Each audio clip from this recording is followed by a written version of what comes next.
Cerita ini dialami oleh seorang perempuan yang bernama Yeni. Awal mulanya, Yeni masih duduk di kelas 3 SMK.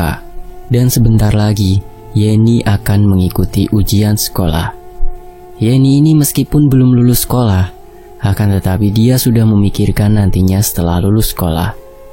Sebenarnya Yeni ini ingin sekali melanjutkan sekolahnya, akan tetapi belum ada biaya untuk melanjutkan sekolah, yaitu ke jenjang kuliah. Sedangkan kedua orang tuanya hidupnya sederhana saja, dan kedua orang tuanya harus menanggung biaya sekolah kedua adiknya yang duduk di bangku SMP dan yang terakhir duduk di bangku SD. Jadi mau tidak mau, Yeni juga harus ikut membantu perekonomian kedua orang tuanya dan membantu biaya adiknya bersekolah. Untuk saat ini, Yeni masih fokus sekolah dan belajar karena bulan depan Yeni akan melangsungkan ujian sekolahnya.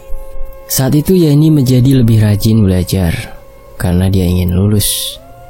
Singkat cerita, hari di mana Yeni melaksanakan ujian tiba. Bersama teman seangkatannya, ujian berlangsung dengan lancar. Setelah ujian sekolah sudah selesai, semua siswa bersorak gembira dan semuanya mengadakan acara konvoi serta coret-coret baju dengan piloks. Banyak juga yang menulis tanda tangan di baju Yeni. Katanya sih sebagai tanda kenang-kenangan sekolahannya gitu. Saat itu Yeni termenung sejenak dan dihampiri temannya. "Woi, ngelamun aja kamu Yen," teriak Bella. Bella, kenapa Bel? "Kamu yang kenapa ngelamun gitu? Banyak pikiran ya?" tanya Bella. Yeni hanya terdiam, tidak menjawab pertanyaan dari Bella. "Ya elah, ditanya malah bengong, kesurupan nanti lo kamu," kata Bella. "Iya nih, aku pusing. Nanti setelah lulus mau kemana ya?" "Udah tenang aja." "Tenang bagaimana Bel? Kamu ikut kerja aku aja nanti," saran Bella. "Jadi biduan maksud kamu?" Bella ini meskipun masih bersekolah, dia disambi dengan bekerja karena Bella kebetulan memiliki suara yang bagus dan merdu. Dari panggung ke panggung, Bella ditawari job kesana kemari.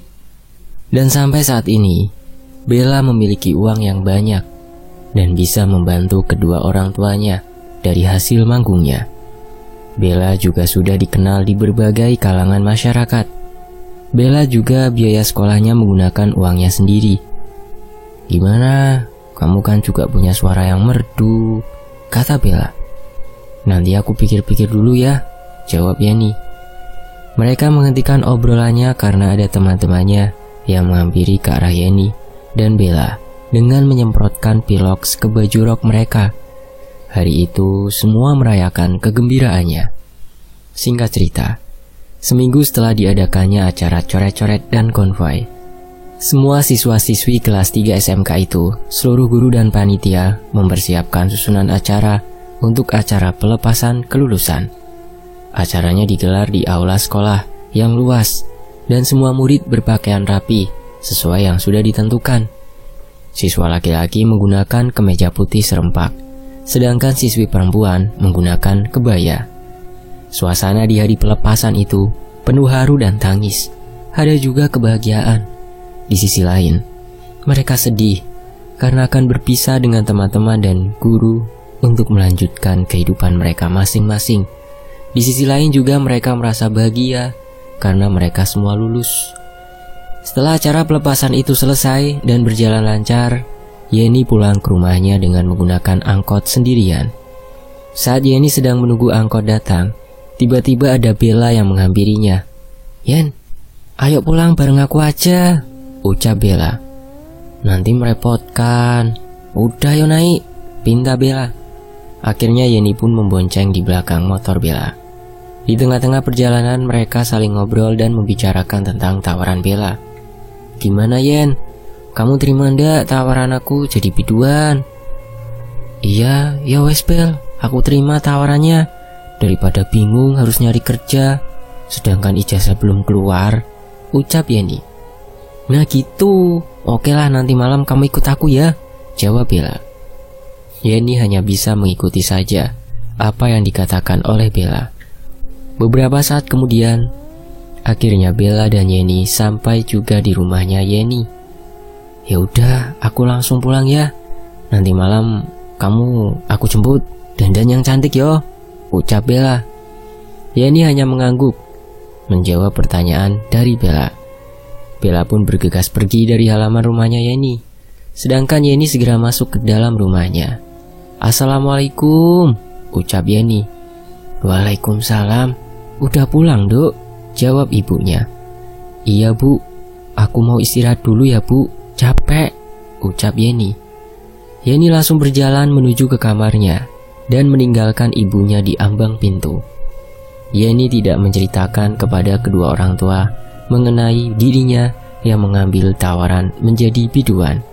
Singkat cerita, malam harinya Yeni berdandan cantik dengan menggunakan dress gaun warna merah. Mau kemana kamu, Dok? Tanya ibunya. Bu, aku diundang di pesta ulang tahun temanku, jawab Yeni terbata-bata. Oh, sama siapa perginya, Dok? Tiba-tiba terdengar suara motor terhenti tepat di depan rumahnya. Ternyata Bella sudah datang. Assalamualaikum, ucap Bella. Itu orangnya datang, Bu, timbal Yeni. Waalaikumsalam, Bella.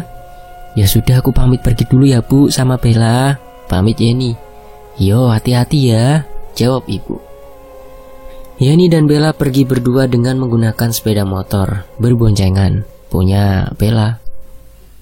Mereka pergi ke desa lain yang ada acara pernikahan dan menyewa Bella sebagai biduannya. Ternyata Bella sudah mendaftarkan Yeni untuk jadi biduan.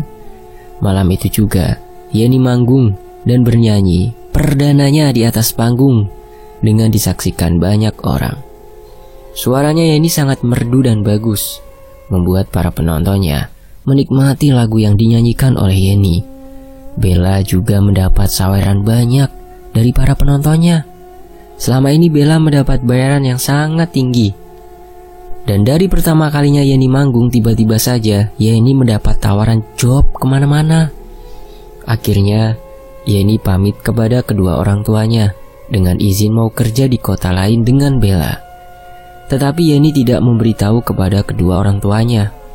Singkat cerita, Yeni dan Bella pergi ke kota lain.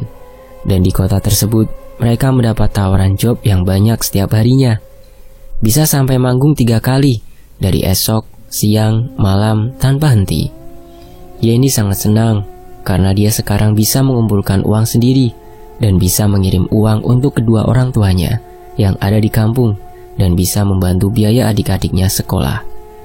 Karena Yeni juga memiliki paras yang cantik itu memiliki daya tarik tersendiri untuk para penonton dan penggemarnya. Akan tetapi, ada suatu kendala dengan pekerjaannya Yeni. Yeni jadi sepi job, sedangkan Bella masih dipanggil ke sana kemari karena banyak pendatang baru yang suaranya lebih merdu dan juga parasnya lebih cantik dari Yeni. Jadi mungkin itu penyebabnya Yeni jadi sepi job. Kebetulan Yeni dan Bella ini ngekos bareng saat Bella libur. Yeni mengeluh kepada Bella. Bel, akhir-akhir ini kok aku gak dapet job lagi ya? Padahal uangku tinggal sedikit dan harus transfer lagi ke rumah. Bingung aku, keluh Yuni. Lah kok kamu bisa rame job terus sih? Kenapa Bel? Tambah Yeni bertanya. Ternyata di balik ini semua ada rahasia yang disimpan oleh Bella. Kamu mau kayak aku? Kalau mau nanti aku kasih tahu caranya, jawab Bella. Gimana caranya Bel? Tanya Yeni. Aku selama ini pasang susuk penglaris, ucap Bella. Hah? Ya bener kamu? Jawab Yeni kaget. Iya, kalau mau besok aku antar kamu ke tempat praktisi spiritual langgananku, jawabnya. Tapi kan pasti mahal. Aku gak punya uang, ucap Yeni. Udah tenang aja, pakai duit aku dulu, jawab Bella.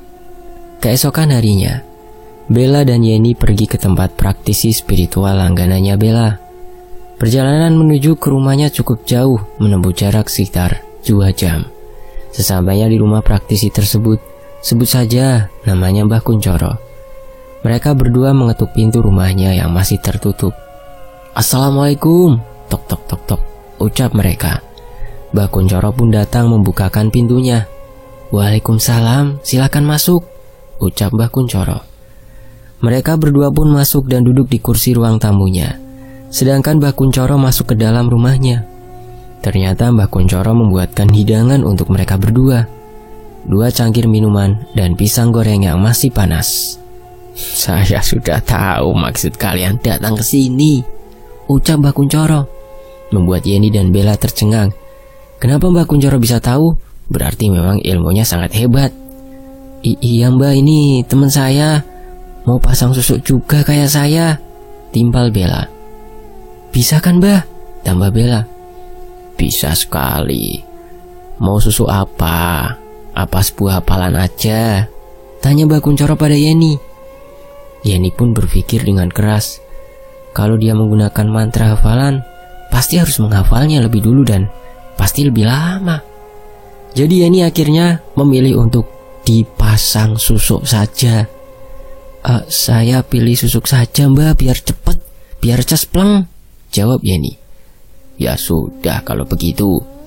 Mbah Kunchoro pun masuk ke dalam untuk melakukan ritual dengan merapalkan mantra-mantra di depan sesajen seperti kemenyan, kembang 7 rupa, buah-buahan dan lain sebagainya.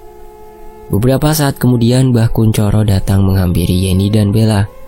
Yeni pun disuruh mendekat ke arah Mbah Kunchoro untuk memasangkan susuk di bagian samping bibirnya. Susuk yang dipasang ini adalah susuk berlian yang dipercaya ampuh dan bekerja dengan baik. Susuk yang dipasangkan pada tubuh Bella juga sama, yaitu di samping bibirnya. Katanya sih untuk memikat para penonton supaya suaranya terdengar merdu dan senyumannya membuat penonton senang. Tidak hanya itu, Mbah Kunchoro juga memberikan minyak wangi untuk Yeni yang sebelumnya sudah diberikan mantra-mantra. "Ini kamu nanti pakai dan oleskan pada pakaian kamu saat mau manggung," ucap Mbah Kunchoro. "Baik Mbah, akan saya lakukan perintah Mbah Kunchoro," jawab Yeni. "Oh ya, selain itu juga ada beberapa pantangan yang harus kamu lakukan," ucap Mbah Kunchoro. "Apa itu Mbah pantangannya?" tanya Yeni. "Pantangannya yang harus kamu hindari yaitu jangan memakan buah-buahan seperti pisang emas dan jangan memakan sate," ucap Mbah Kunchoro. "Baik Mbah, akan saya patuhi, laksanakan pantangan-pantangan itu," jawab Yeni. "Kalau gitu kami permisi dulu ya Mbah," ucap Yeni dan Bella. Mereka pun memberikan mahar kepada Mbah Kunchoro dengan uang yang cukup besar. Setelah itu mereka kembali pulang ke kosannya, karena malam harinya mereka harus manggung lagi. Kebetulan malam ini Yeni sudah mendapat panggilan job lagi. Sesampainya di rumah, sekitar pukul 5 sore, dan mereka masih ada waktu untuk mandi serta istirahat sejenak untuk tampil nanti malam. Singkat cerita, malam harinya mereka berdua berangkat ke tempat acara tersebut dengan menggunakan motornya Bella. Tempatnya lumayan jauh dari kosan mereka, dan malam itu juga Yeni akan membuktikan cara kerjanya susuk pemikat tersebut. Apakah akan langsung bekerja? Sebelum manggung, Yeni terlebih dahulu pergi ke toilet cafe. Kebetulan suaranya disewa oleh salah satu orang yang membooking tempat cafe tersebut. Di toilet kafenya, Yeni dan Bella berdandan terlebih dahulu serta memakai minyak wangi yang sudah diberikan kepada Yeni. Dia oleskan pada pakaian gaun yang dipakainya untuk manggung. Beberapa saat kemudian giliran Yeni yang dipanggil untuk menyanyi. Tapi malam itu susuk belum bekerja dan para penonton pun masih biasa saja kepada Yeni.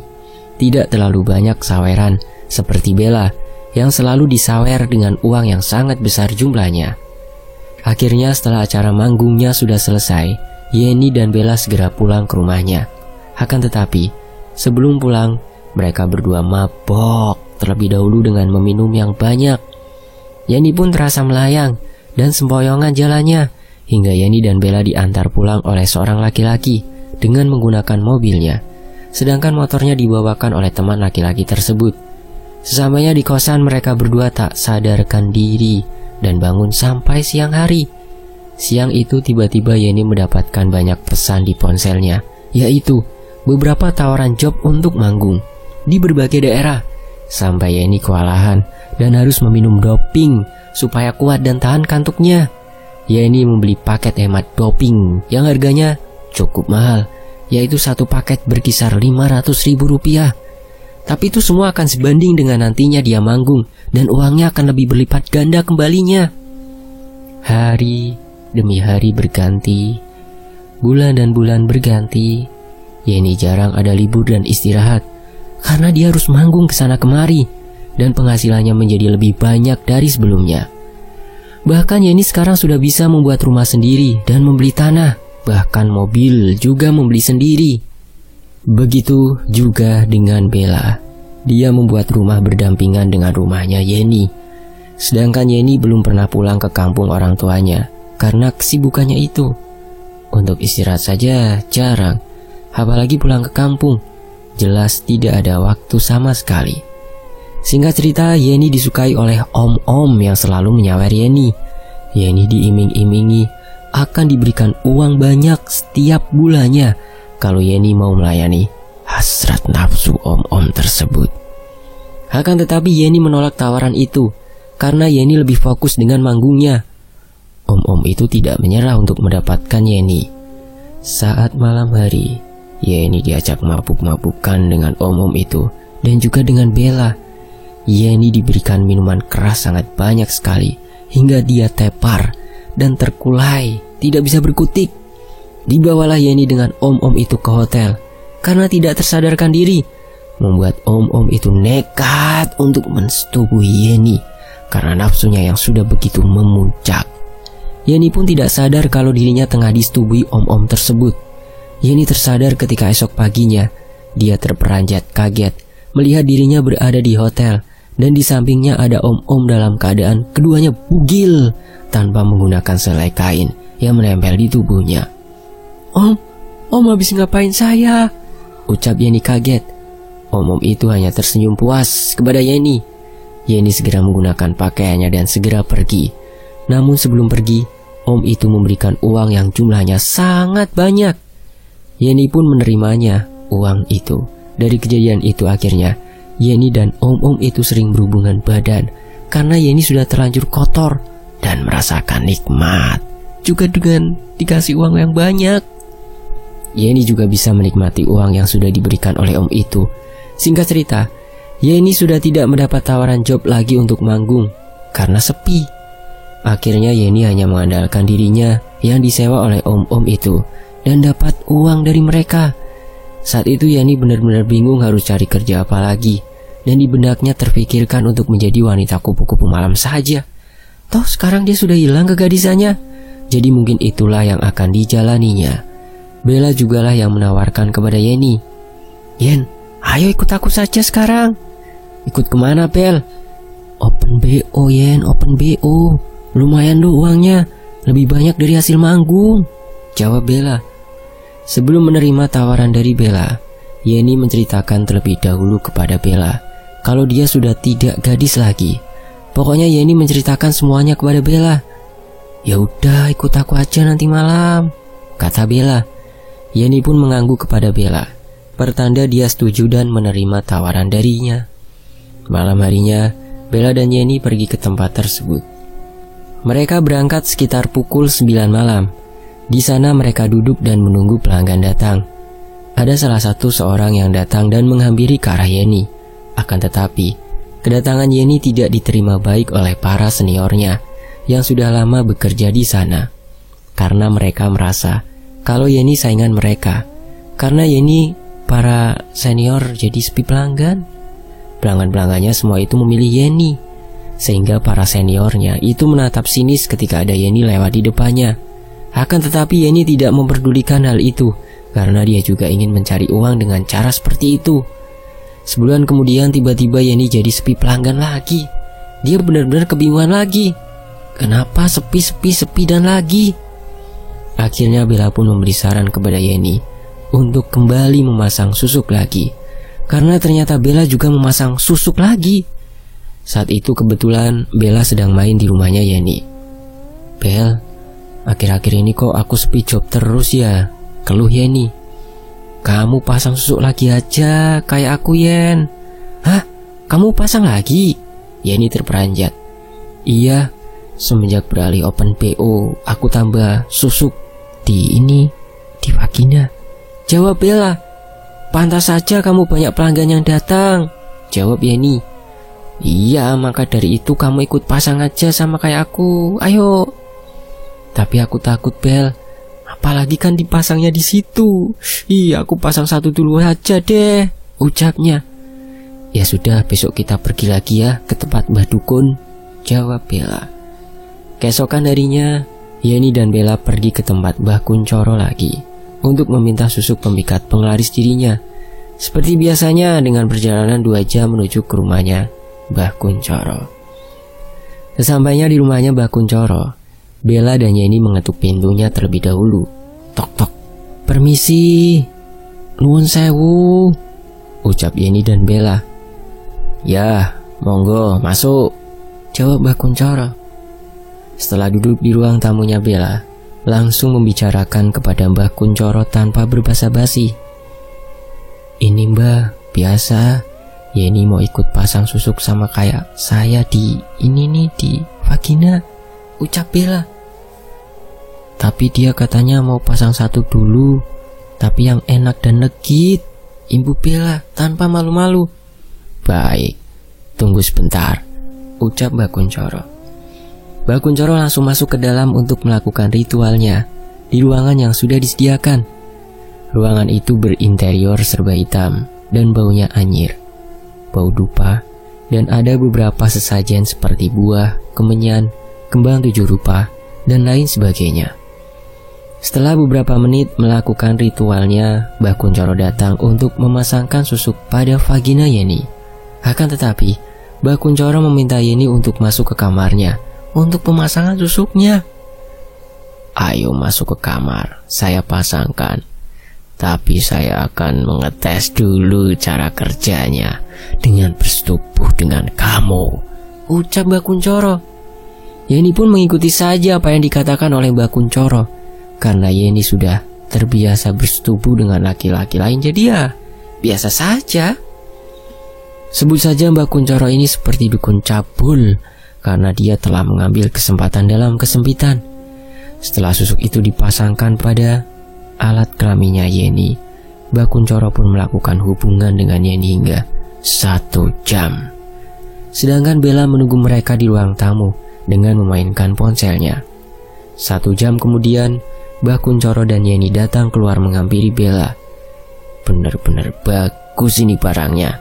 Nanti pasti banyak pelanggan yang datang, ucap Mbah Kuncoro.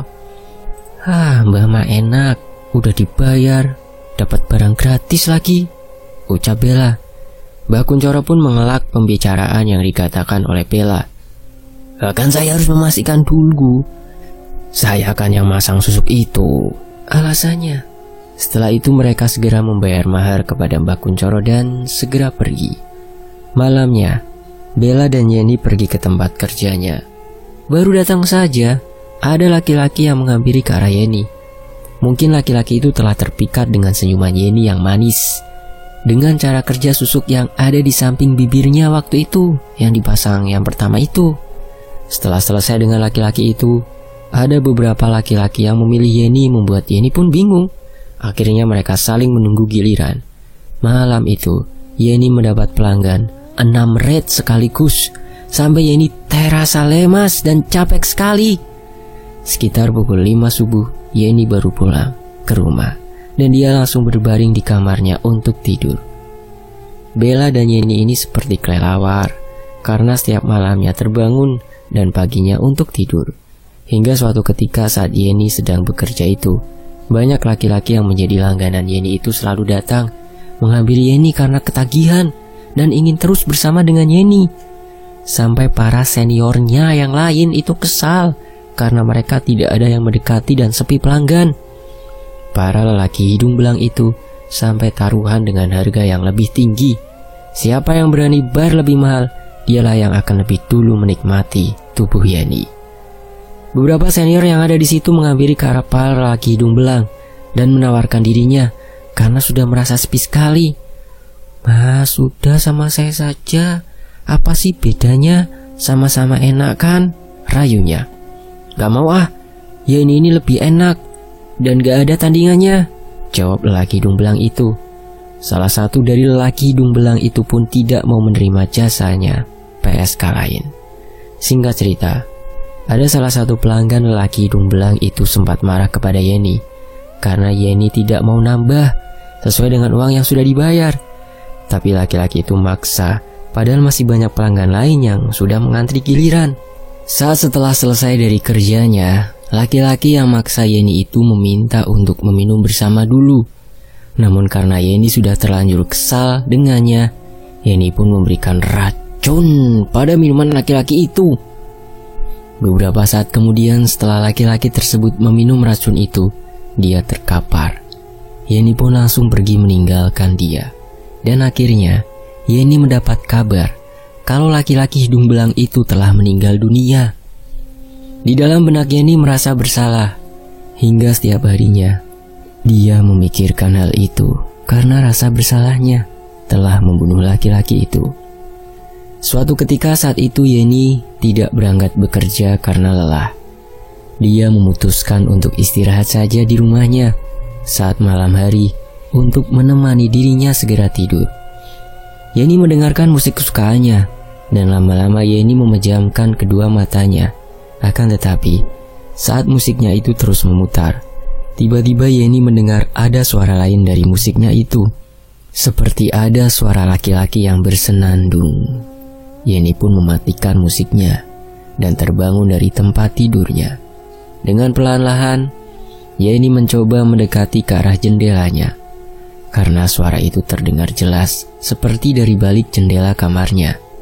Dengan perlahan, Yeni membuka gorden kamarnya. Terlihat ada sosok laki-laki yang berdiri di sana. Dan tubuh laki-laki itu dikenalnya oleh Yeni. Dan suara itu tiba-tiba saja berganti dengan memanggil namanya Yeni. "Yen, tolong Yen," ucapnya. Sontak, Yeni pun terkejut dengan menutup kembali gorden jendelanya. Ternyata, sosok laki-laki itu adalah laki-laki yang menjadi langganannya dan telah diracun olehnya. Sebut saja namanya Yanto. Yanto ini terus menggentayangi Yeni karena mungkin arwahnya ini penasaran kepada Yeni. Akhirnya Yeni pun kembali lagi ke kasur untuk menenangkan dirinya dengan menarik selimutnya. Benar-benar Yeni ketakutan dan tubuhnya gemetaran serta keringat dingin mulai menetes. Keesokan paginya, Yeni semalaman tidak tidur. Dia pun jadi demam. Tiba-tiba saja Bella datang ke rumahnya. "Tok tok tok, Yen," teriak Bella. "Masuk," teriak Yeni. "Kamu semalam tidak berangkat kenapa? Sakit?" tanya Bella. "Iya, ini demam." "Udah minum obat belum?" "Udah tadi." Yeni pun menceritakan semuanya kepada Bella tentang tadi malam yang dialaminya. "Oh ya Bel, aku mau cerita sama kamu. Serem." "Cerita apa sih Yen? Nakut-nakutin aja." "Jadi tadi malam itu ada sosok Yanto datang ke sini. Dia manggil-manggil nama aku kan jadi ketakutan dan gak bisa tidur. Jadi demam lagi nih." "Jelas Yeni." "Ah, yang bener kamu." Tiba-tiba terdengar suara piring dari dapur rumahnya Yeni itu jatuh dengan sendirinya. Prang. Sontak mereka berdua terperanjat. Jangan-jangan. Keduanya saling tatap-tatapan dengan bergenggaman tangan yang sangat kuat. Yeni dan Bella pun menghampiri ke arah dapur untuk melihat apa yang sebenarnya terjadi. Saat melihat ke dapur, benar ada sosok Yanto dengan wajah pucat pasi dan muka datar menghadap ke arah keduanya seperti dendam. "Ah!" Sontak mereka berdua teriak dan lari ketakutan keluar dari dapur. Mereka benar-benar merinding dan tubuhnya gemeteran. Keringat membasahi tubuhnya. Yeni pun akhirnya memutuskan untuk pergi menginap di rumahnya Bella karena dia takut nanti malam akan diteror lagi oleh Yanto. Malam harinya mereka berdua memasang masker wajah. Pokoknya merawat wajahnya lah. Saat sedang memakai masker dan memutar musiknya, tiba-tiba terdengar suara ketukan pintu dari balik pintu kamarnya sebanyak 3 kali. Tok, tok, tok. Sontak mereka terkejut. Padahal kan di rumah Bella mereka tinggal berdua saja. Lagi pula tadi pintu depan rumahnya sudah ditutup dengan rapat dan sudah dikunci juga. Tapi kenapa ada orang yang masuk? Saat mereka perlahan-lahan menuju ke arah pintu untuk membuka pintunya, seketika langkah mereka berdua terhenti karena ketukan pintu itu sudah menghilang dan berubah menjadi suara laki-laki yang memanggil-manggil namanya Yeni. Yeni, Yeni, sini Yen. Sontak Yeni gemetaran dan ketakutan. Langkah mereka berdua mundur perlahan-lahan karena Yeni tahu kalau itu adalah suara Yanto yang waktu itu telah diracuni oleh Yeni. Mereka langsung terperanjat ke atas kasur dan segera menarik selimutnya untuk mengusir suara itu dari telinganya. Sampai akhirnya mereka berdua tidak mencuci muka mereka terlebih dahulu yang telah melekat di wajahnya. Akan tetapi mereka malah tertidur dengan masker wajah yang menempel dan tidak dibersihkan hingga pagi. Paginya Yeni balik ke rumahnya untuk istirahat karena dia benar-benar merasa lemas tubuhnya dan sudah 3 hari ini dia tidak masuk. Malam harinya Yeni dan Bella mulai masuk kembali bekerja karena para pelanggannya itu selama Yeni tidak masuk mencari-cari keberadaan Yeni. Malam ini Yeni sudah mendingan dan mulai kerja kembali melayani pelanggan. Saat sedang di toilet kamar hotel tersebut, itu tempat yang biasa dipakai oleh Yeni dengan beberapa pelanggannya. Ketika sedang mengeringkan rambutnya yang basah karena sampoan, di kaca toiletnya tiba-tiba saja tepat di kacanya ada sosok Yanto menghadap berhadapan ke arahnya Yeni. Sontak, Yeni terkejut dan melemparkan hair-dryer-nya ke lantai dan berteriak, "Ah!" Dan pelanggan yang masih ada di dalam kamarnya itu pun kaget.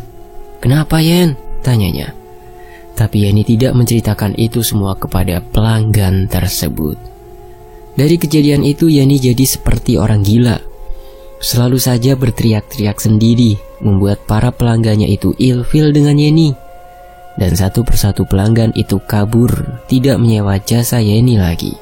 Singkat cerita, Yeni pun jatuh sakit. Dia merasa sangat teramat sakit pada alat kelaminnya. Jalannya pun tidak seperti biasanya.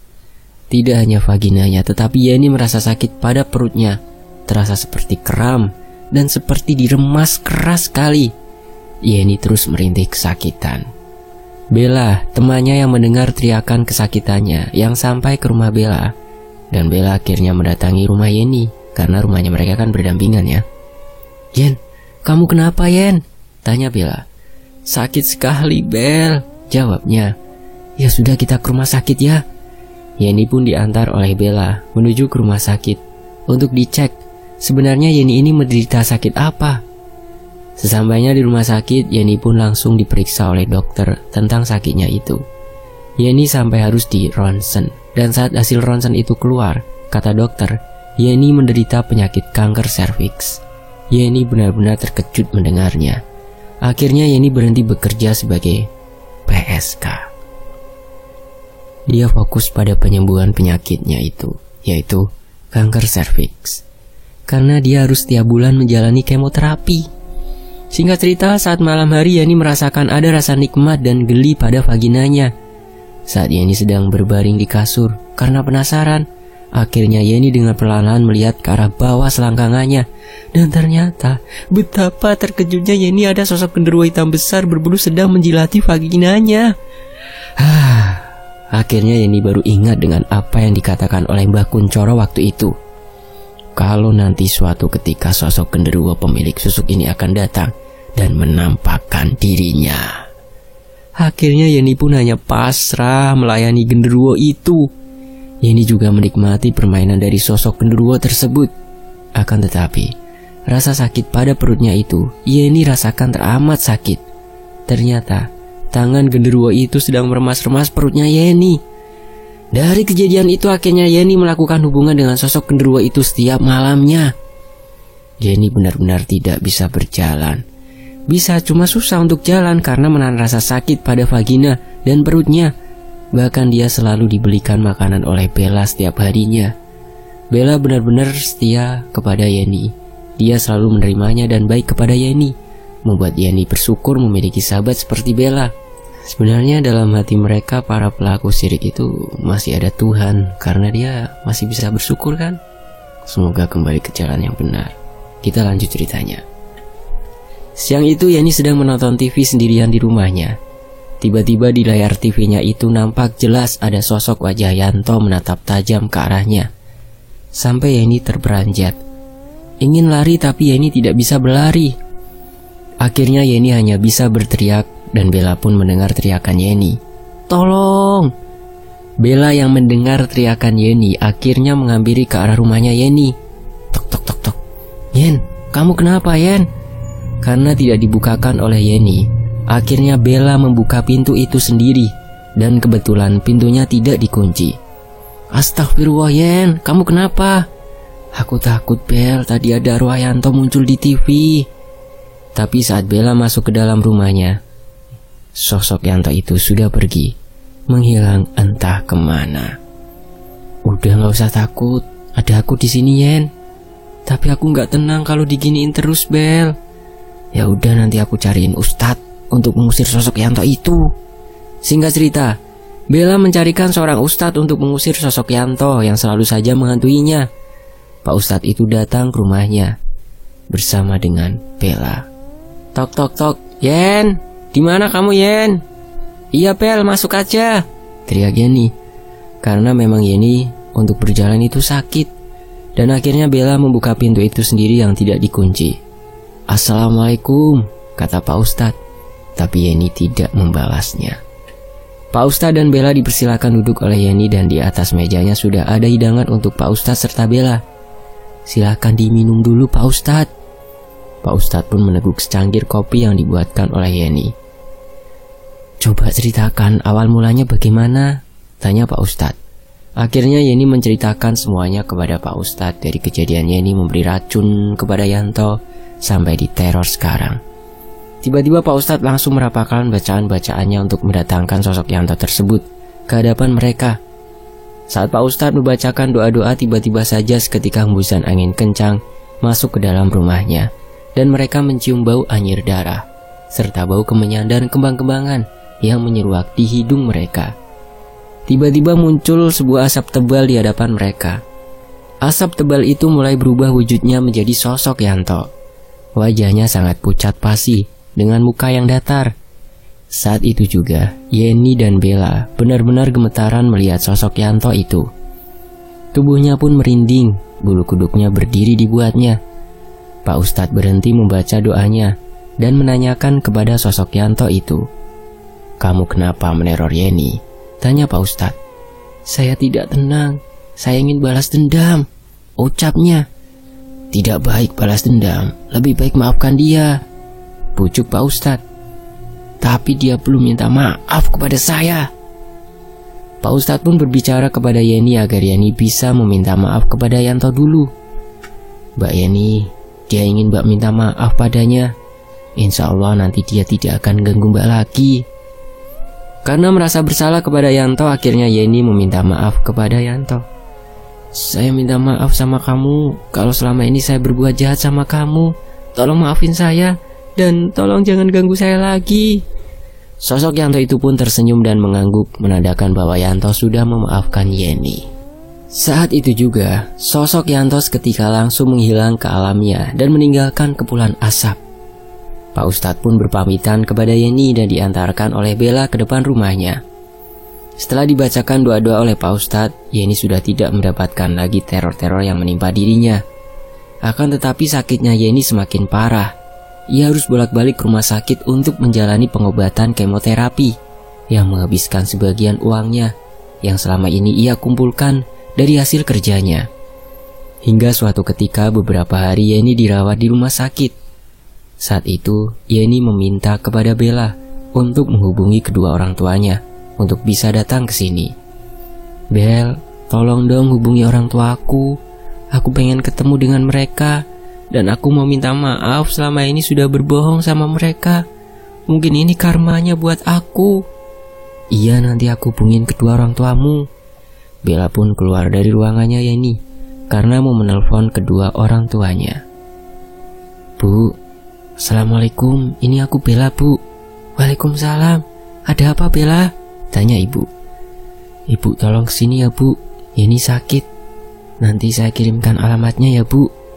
Yeni sakit? Sakit apa? Kok dia ndak bilang sama ibu? Udah ibu nanti kesini saja, biar Yeni yang menjelaskan. Ya sudah, nanti ibu segera kesana ya. Bella pun mengakhiri panggilan teleponnya dan masuk lagi ke ruangannya Yeni. Gimana Bel? Tenang, ibumu katanya akan segera kesini. Singkat cerita, 1 hari berikutnya, orang tuanya Yeni datang ke ruangannya Yeni. Assalamualaikum. Iya bu, bapak masuk, ucap Yeni. Kedua orang tuanya langsung memeluk Yeni dengan erat karena rasa kangennya yang telah lama tidak pernah bertemu. Kamu sakit apa, Nduk? Tanya ibunya sedih. Ibunya langsung meneteskan air mata. Begitu pula dengan Yeni, ikut menangis karena tidak kuat untuk menceritakan kepada kedua orang tuanya tentang semuanya yang dialami oleh Yeni. Akhirnya Yeni memberanikan dirinya untuk menceritakan kepada kedua orang tuanya tentang dirinya menjadi seorang biduan dan beralih menjadi seorang PSK. Dan sampai sekarang Yeni menderita sakit kanker serviks. Ibu bapaknya benar-benar kecewa dan hancur, menangis jadi-jadinya karena merasa gagal mendidik anak gadisnya. Tapi mau bagaimana lagi? Semuanya ini sudah terjadi dan sudah terlanjur. Yeni minta maaf Pak, Bu. Yeni nyesel hanya karena ingin punya uang banyak dan bisa bantu bapak ibu. Yeni rela melakukan pekerjaan apapun, jelasnya dengan air mata yang terus mengalir. Sudah Nduk, semua sudah terjadi. Yang lalu biar berlalu. Kamu fokus sama kesembuhan kamu saja ya. Ibu sudah memaafkan kamu, ibu ikhlas. Iya Nduk, betul. Betul kata ibumu. Bapak juga sudah maafin kamu, timbal bapaknya. Akhirnya Yeni lega sudah menceritakan ini semua kepada kedua orang tuanya yang selama ini dia pendam. Singkat cerita, beberapa hari kemudian akhirnya Yeni diperbolehkan untuk pulang ke rumahnya. Akan tetapi sakit yang dideritanya itu belum juga sembuh. Kedua orang tuanya Yeni ini ikut merawat Yeni di rumahnya yang mewah itu, sedangkan kedua adiknya di kampung bersama dengan neneknya. Yeni merasa tenang karena ada kedua orang tuanya berada di sampingnya. Seperti biasanya, setiap malam Yeni ini merasa kalau sosok genderuwo terus saja menjilati kemaluannya, membuat Yeni merasakan geli di sekitar vaginanya. Hingga suatu ketika saat siang hari, ada seseorang yang meminta sumbangan untuk pembangunan masjid datang ke rumahnya Yeni. Tok tok, Assalamualaikum, ucap Ari. Ari inilah santri yang meminta sumbangan untuk pembangunan masjid. Iya, ucap Yeni. Yeni yang pertama kali membukakan pintunya karena dia sekarang sudah bisa berjalan kembali, walaupun masih sedikit kesusahan. Sedangkan ibunya sedang sibuk memasak di dapur dan bapaknya lagi keluar rumah, entah pergi kemana. Astagfirullah, ucap Ari saat melihat Yeni. Ada apa ya mas? Ini mbak, saya mau meminta sumbangan untuk pembangunan masjid, seikhlasnya saja. Oh ya mas, bentar saya ambilkan uangnya dulu. Yeni kembali mengambilkan uang dan setelah ambil uangnya langsung keluar. Ini mas uangnya. Terima kasih ya mbak. Maaf mbak, kalau saya lancang. Itu di belakang mbak ada sosok genderuwo loh mbak, ucap Ari. Ari ini memang memiliki indera keenam dan bisa melihat hal-hal yang tak kasat mata. Karena Yeni memang sudah tahu, dia hanya tersenyum kecut ke arahnya Ari.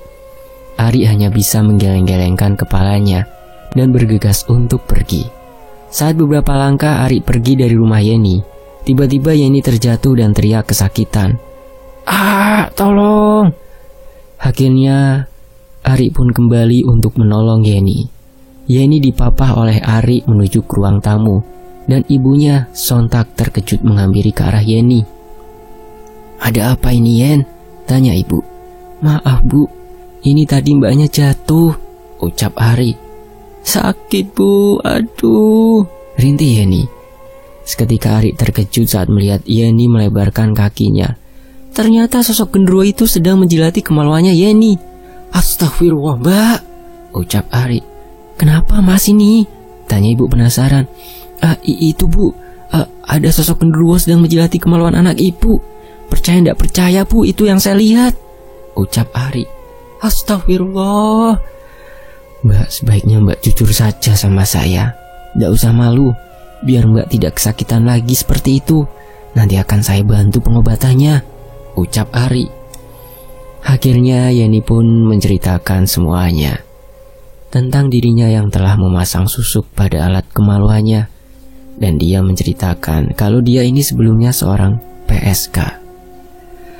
Astagfirullah Mbak. Ibunya hanya bisa menangis dan menahan malu. Tolong saya Mas, saya tidak mau seperti ini terus, tobat Yeni. Kebetulan Ari ini memiliki ilmu yang diberikan oleh pembimbingnya di pesantren. Akhirnya Ari mau membantu Mbak Yeni. Ari pun mulai merapalkan doa-doanya untuk melepas susuk dan mengusir sosok genderuwo tersebut. Saat Ari membacakan doa-doanya, Yeni langsung teriak-teriak kesakitan, hingga tubuhnya menggelinjang hebat serta memberontak. Sakit, ampun, teriak Yeni. Ari ini terus membaca doa-doanya dengan khusyuk. Dan beberapa saat kemudian, dari alat kemaluannya Yeni ini keluar sebuah cacing besar dan penuh lendir. Akhirnya susuk berlian yang tertancap di kemaluannya Yeni ini sudah keluar, beserta dengan susuk yang ada di samping bibirnya. Alhamdulillah Mbak, sudah selesai dan susuknya sudah berhasil keluar. Saya mohon Mbak untuk segera bertobat ya, ucap Ari. Yeni hanya bisa menangis karena merasa tidak pantas untuk bertobat, mengingat terlalu banyak dosa-dosanya yang dilakukannya selama ini. Pasang susuk, membunuh orang, dan yang lainnya. Saya malu Mas, saya sudah terlalu banyak dosa. Dan apakah Allah mau menerima taubatan saya? Allah Subhanahu wa Ta'ala malah senang Mbak kalau salah satu hambanya mau bertobat dengan sungguh-sungguh. Saya mau bertobat Mas, saya mau menjadi lebih baik lagi. Kalau Mbak benar-benar serius mau bertobat, nanti Mbak akan saya antar ke guru pembimbing saya, supaya Mbak diajarkan cara-cara tobatnya yang benar ya, taubatan nasuha. Singkat cerita, Yeni pun diantar oleh Ari ke pesantrennya dan bertemu dengan guru pembimbingnya. Yeni berbicara empat mata dengan guru tersebut sambil dipandangi oleh orang tuanya karena ada di ruangan yang terbuka di aula. Kamu benar-benar sudah yakin ingin bertobat? Tanya guru pembimbing. Iya Pak Ustadz, saya mau bertobat. Saya menyesal dengan semuanya yang saya alami. Alhamdulillah. Guru pembimbing itu pun dengan telaten membimbing Yeni untuk bertobat dengan mengajarkan tata cara bersuci, yaitu berwudu dahulu, lalu mandi wajib, mandi tobat, serta sholat fardu dan terutama sholat taubatnya. Bahkan sekarang Yeni sudah berhijab, Masya Allah. Dan atas mukjizat Allah Subhanahu wa Ta'ala, atas taubatnya Yeni, kanker serviks yang diderita Yeni berangsur-angsur sembuh. Dan sudah dinyatakan oleh dokter dan hasilnya positif sembuh, negatif penyakitnya. Akhirnya sekarang Yeni kembali lagi ke jalan yang benar, dan dia dipersunting oleh seorang santri yang juga ada di pesantren tersebut. Kejadian saat Yeni hilang job manggungnya waktu itu karena Yeni melanggar pantangan yang sudah diberikan oleh Mbah Kuncoro, yaitu saat itu Yeni memakan buah pisang emas yang dihidangkan oleh salah satu pemilik acara yang menyewa dirinya bernyanyi. Maka dari itu Yeni speed job tanpa disadarinya, dan susuk yang dipakainya perlahan kurang jos. Singkat cerita, sekarang Yeni hidup bahagia dan sederhana dengan suaminya, serta Yeni sudah dikaruniai satu putri yang lucu dan cantik. Sedangkan Bella sahabatnya itu, dia juga ikut bertobat dan berhenti menjadi wanita kupu-kupu malam. Bella juga sekarang sudah menikah dan sudah dikaruniai anak cewek, sama seperti Yeni. Mereka berdua sudah bertobat dan beristiqomah menggunakan hijabnya, dan berusaha menjadi ibu serta istri yang baik dan soleha. Kita bisa ambil pelajarannya dari cerita ini, bahwa carilah rezeki yang halal. Di balik orang yang berdosa, pasti dia akan bertobat dan akan bersungguh-sungguh melakukan amal soleh. Dan jangan pernah meninggalkan ibadah ya, serta jangan pernah berbohong kepada kedua orang tua, meski untuk kebaikan. karena kebohongan itu sendiri memang sudah tidak baik. Dan ingat karmanya. Kisah ini sampai di sini ya, diadaptasi dari sebuah kisah di dalam masyarakat kita yang sangat plural dan banyak sekali kisah-kisah yang tidak muncul atau dipublish. Dituliskan kembali oleh N. Laila berdasarkan kisah-kisah tersebut yang ada di masyarakat sekitar kita. Tony FS pamit. Terima kasih teman-teman sudah sejauh ini menyimak kisah ini di sini. Semoga terhibur ya dan tentunya mendapat manfaat. Wassalamualaikum warahmatullahi wabarakatuh. Sampai jumpa di kisah lainnya hanya di Tony FS.